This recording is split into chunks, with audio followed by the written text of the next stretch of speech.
Here's a quick video showing the compact 600 calibration unit working with the Lorch using the new switch selector settings. As usual, we've filled in customer's name, address, make, model, serial number, all our process, maximum rated current, etc, etc.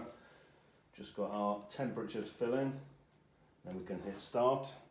It'll also auto select the reasonable minimum, and we're going up to maximum.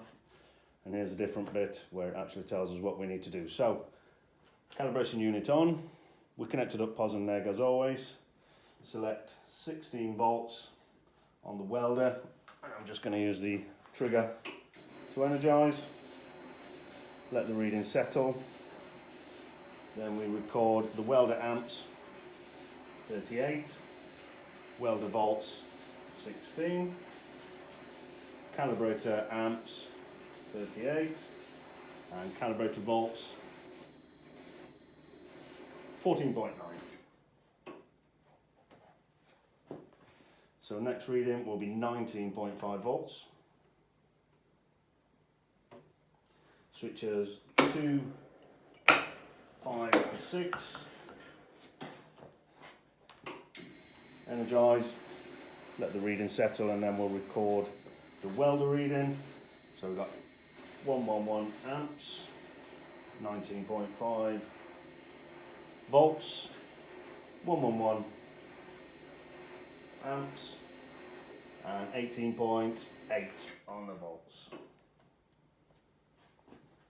Next reading, need 1, 5 and 6, set to 23 volts, so set the welder 23.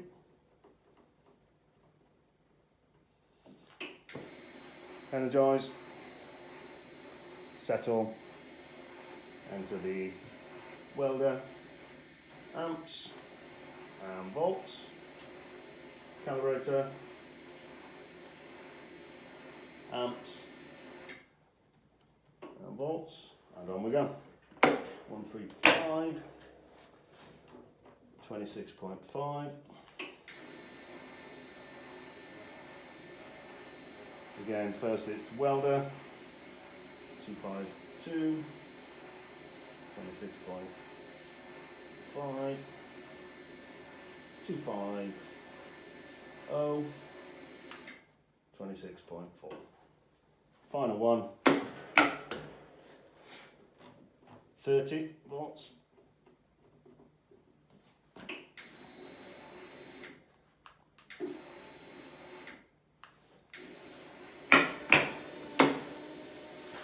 Had the wrong switch in. So welder reading 328.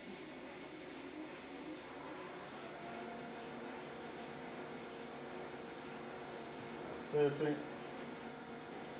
Calibrator reading 30. Once that's done, you just go on and do the MIG as usual in all the other videos.